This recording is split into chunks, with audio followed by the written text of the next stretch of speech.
नमस्कार, आप देख रहे हैं न्यूज 22 को। मैं हूं रौमिता रीनू आपके साथ। भूतपूर्व केंद्रीय मंत्री और दिवंगत रामविलास पासवान के परिवार में चाचा पशुपति कुमार पारस और भतीजे चिराग पासवान के बीच सियासी लड़ाई की काफी चर्चा हो रही है।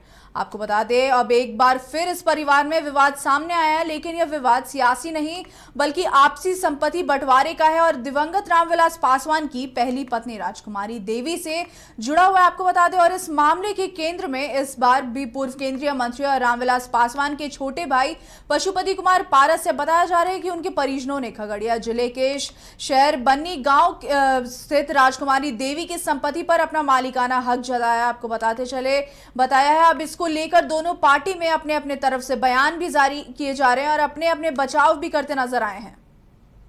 पार्टी के संस्थापक दिवंगत नेता पद्म भूषण स्वर्गीय रामविलास पासवान जी की धर्मपत्नी और पार्टी के राष्ट्रीय अध्यक्ष आदरणीय श्री चिराग पासवान जी की पूज्य माता जी श्रीमती राजकुमारी देवी जी के साथ जो कल उनके पैतृक ग्राम शहर बन्नी में पूर्व केंद्रीय मंत्री और उनके चाचा के परिजनों के द्वारा जिस घटना को अंजाम दिया गया वह बेहद शर्मनाक और बेहद निंदनीय है। कल पूज्य माता जी के साथ घरों में ताले लगाए गए, घर से उनको बेघर करने का प्रयास किया गया, जो कि श्रद्धेय रामविलास पासवान जी की बनाई हुई मकान थी और उसमें से घर से बाहर निकालने का कोई औचित्य नहीं है।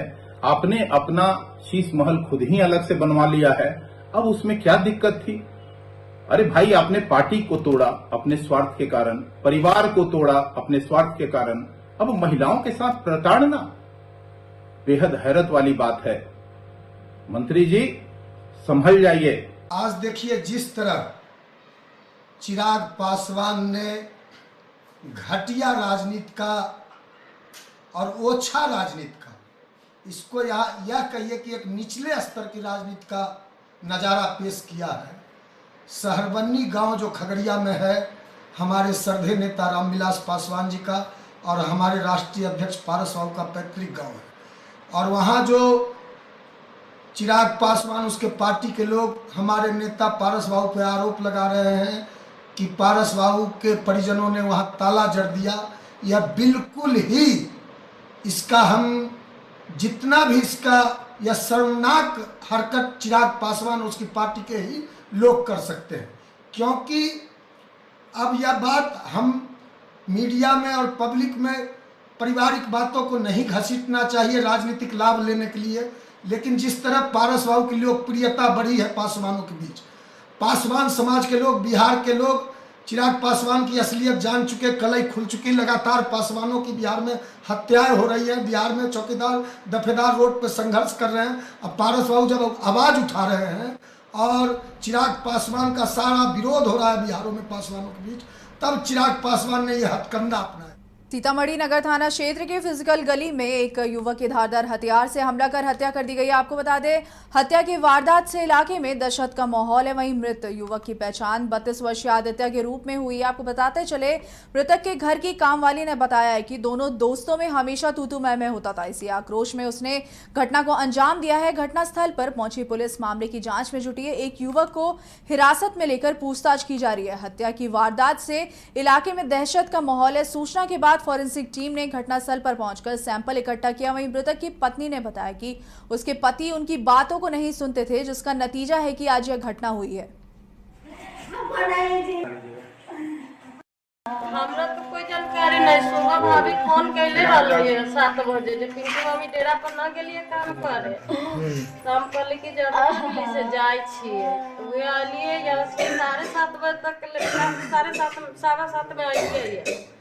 तो मेन गेट खाली सटाइल रहलै, आलिए तो खोल के ई गेट खोल लिया या तो ग्रीन साइड पर सुतल रहलै जगले। तो हम कहलिए ग्रीन से भाईजी कहाँ है? तो वही रूम में हावे। तो रूम खूब पीट लिया या केतनो हल्ला के लिए भाईजी गेट खोलती ना, भाईजी गेट खोलती ना, तो ना बोल लिया, ना बोलबो ना कर लिया। आज अभी सुबह ऐसी सूचना प्राप्त हुई कि मैसौल थाना अंतर्गत फिजिकल गली में एक युवक की जो है शव बरामद की गई है उसके ही घर से।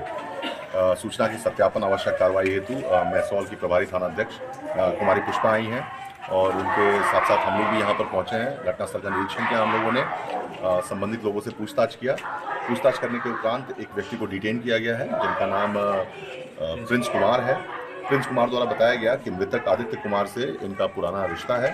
उनसे पूछताछ के क्रम में हम लोगों को पता चला है कि उनके द्वारा ही ये घटना को कारित किया गया है। इन लोगों के बीच में अच्छे संबंध थे और अभी भी वो उन्हीं के यहाँ रह भी रहे थे, लेकिन जो है इनका रिश्ता कुछ ऐसा था कि इन लोगों में आपसी साथ में रहने के बावजूद अक्सर लड़ाई इत्यादि हुआ करती थी।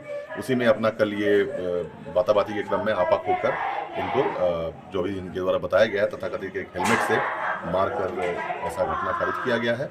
इसको उन्होंने आत्महत्या का पहले रूप देने का प्रयास किया है।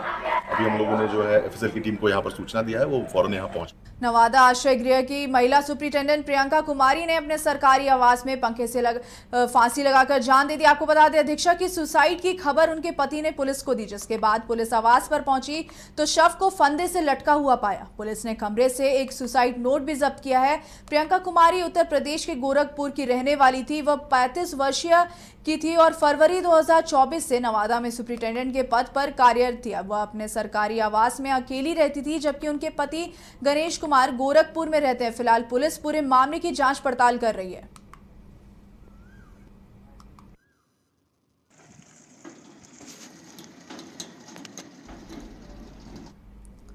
मुस्लिम बहुल किशनगंज जिले में ईद की नमाज पढ़ने को लेकर दो गुट आपस में भिड़ गए। आपको बताते चले, जहां हजारों नमाजियों ने लाठी डंडों से एक दूसरे पर हमला कर दिया, जिससे दर्जनों लोग चोटिल हो गए हैं। आपको बताते चले, मारपीट और हंगामे की वजह से मौके पर अफरा तफरी का माहौल उत्पन्न हो गया और लोग इधर उधर भागते नजर आए। दरअसल पूरा मामला किशनगंज जिले के पहाड़ कट्टा थाना क्षेत्र स्थित पनासी पंचायत के रतनपुर हाई स्कूल के निकट स्थित ईदगाह का है। मिली जानकारी के मुताबिक ईदगाह में ईद के मौके पर सैकड़ों साल से बिहार और बंगाल के निवासी नमाज अदा करते हैं। स्थानीय लोगों ने बताया कि बंगाल और बिहार वालों के लिए अलग अलग समय निर्धारित है। जहां पहले बंगाल के लोग नमाज अदा करते थे, उसके बाद बिहार के नमाजियों द्वारा नमाज अदा की जाती है। लेकिन सोमवार को बंगाल के लोगों ने निर्धारित समय से अधिक समय नमाज में लगा दिया, जिसकी वजह से चिलचिलाती धूप में खड़े बिहार के लोगों का गुस्सा भड़क उठा और फिर क्या था, देखते ही देखते पूरा ईदगाह रंग क्षेत्र में बदल गया।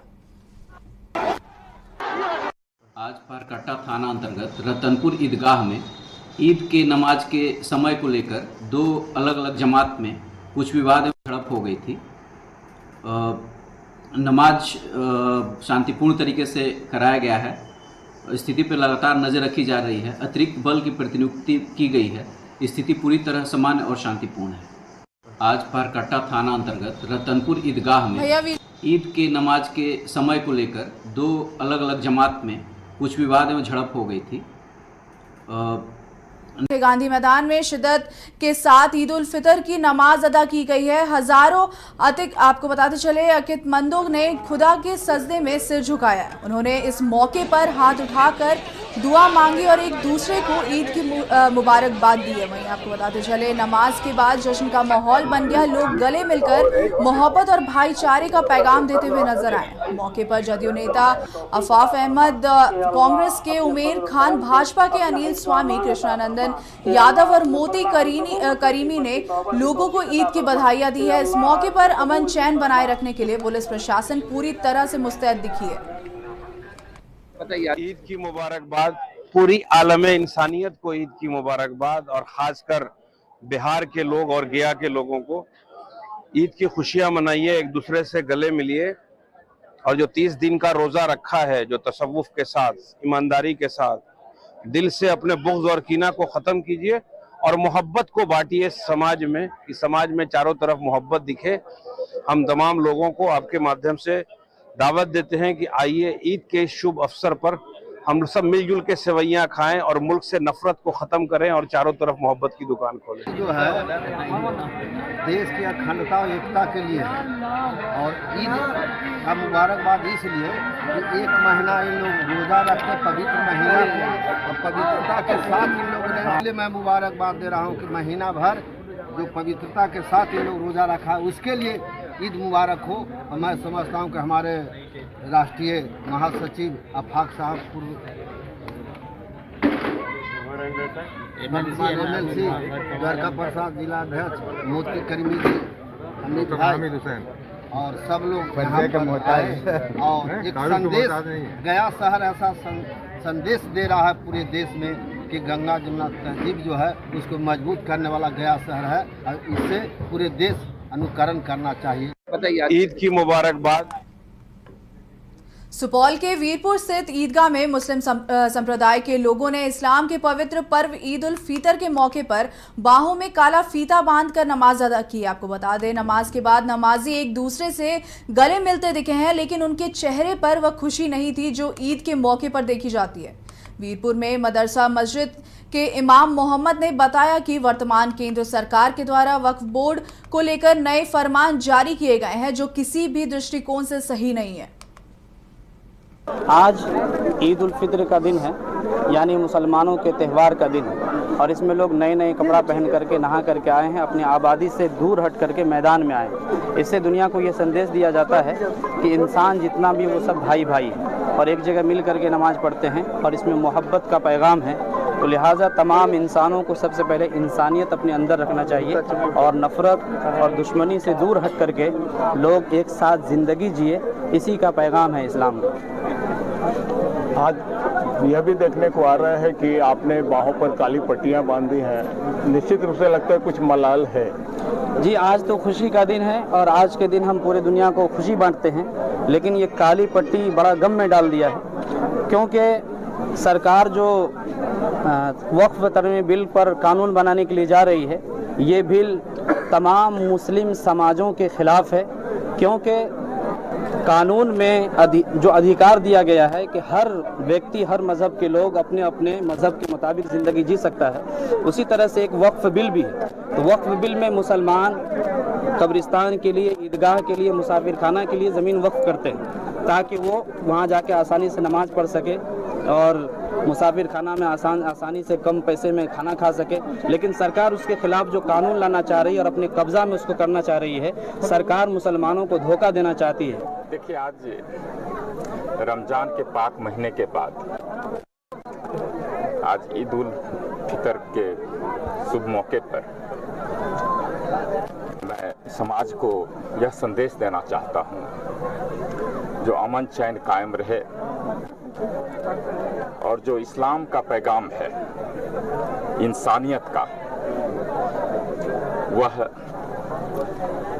आम आदमी में इंसानियत की भावना हो, समाज में भाईचारे का रिश्ता और मजबूत हो और जो नफरत फैलाने वाले इस देश में हैं, उनके मंसूबे कभी कायम नहीं होंगे।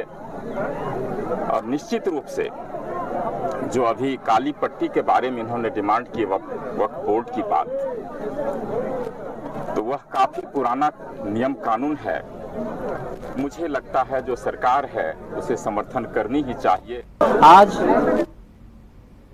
सिवान में बड़ी धूमधाम से ईद मनाई जा रही है। आपको बता दें, सिवान शहर के ईदगाह में हजारों की संख्या में मुसलमान भाइयों ने ईद का अंतिम नमाज अदा किया है, गले मिलकर एक दूसरे को बधाई दी है। वहीं ईद को लेकर सिवान पुलिस पूरी तरह अलर्ट मोड में नजर आई। आपको बता दें, जहां ईदगाह सहित चौक चौराहों पर पुलिस बल के साथ साथ मजिस्ट्रेट भी तैनात दिखे हैं। रोजदारों ने ईदगाह पहुंच नमाज अदा कर एक दूसरे को बधाइयां दी। वहीं बिहार विधानसभा के पूर्व स्पीकर अवध बिहारी चौधरी ने भी ईद के मौके पर लोगों को बधाइयां देते हुए कहा है कि ईद का त्योहार सभी मुसलमान भाई मिलजुल कर खुशियों से मनाएं और भाईचारगी के साथ एक साथ मिलकर रहे, यही कामना करता हूं। बिहार विधानसभा का बजट सत्र पिछले दिनों खत्म हो चुका है। आपको बता दें, बजट सत्र में कई मामले खुलकर सामने आए हैं तो कई मामले दबे रह गए। एक और जहां सत्ता पक्ष के मंत्री संजय आपको बता दें सरावगी बजट सत्र को सफल बता रहे हैं, वहीं दूसरी ओर विपक्षी निशाना साध रही है कि बजट सत्र निराशाजनक रहा, क्षेत्र के मुद्दे नहीं उठ पाए। सदन से गोल मटोल जवाब मिला है, अब देखिए उस पर कितना कार्रवाई होता है, कितना काम होता है। बजट जो है ये लास्ट है इस विधानसभा का, अब इसके बाद तो फिर चुनाव ही होगा। और क्षेत्र में तो काफ़ी सारा समस्या है, लेकिन सरकार जो है उस पर गंभीर नहीं है। आपके अनुसार कितना सदन में जो सवाल उठाएगा उसका 100% जवाब गलत आता है, चूँकि अधिकारी भ्रष्ट है और अधिकारी लोग के ही जवाब पर जो है सरकार भरोसा करता है। भ्रष्टाचार वही अधिकारी करता है और जवाब वही देता है, तो उम्मीद नहीं किया जा सकता है सही जवाब। तो जो भी मामले आए हम लोगों ने बखूबी जवाब दिया, सरकार ने जवाब दिया। अगर गड़बड़ी पाई गई तो उस पर कार्रवाई भी की गई है। इसलिए जैसे मेरे ही विधानसभा का एक क्वेश्चन था अंचलाधिकारी का, उसको सस्पेंड किया, मैंने तुरंत सस्पेंड किया, जो अररिया जिला के रानीगंज का सीओ था। इसीलिए सदन सही से चलना चाहिए। सदन अगर सही से चलता है तो आम जनता का भी काम होता है, सरकार का भी काम होता है। लेकिन ये लोग हल्ला गुल्ला जो करते हैं, सदन को बाधित करते हैं, इनकी मंशा सदन सही से चले वो देने की नहीं है। लेकिन इस बार चला सदन तो बहुत सारी आम जनताओं को भी समस्या का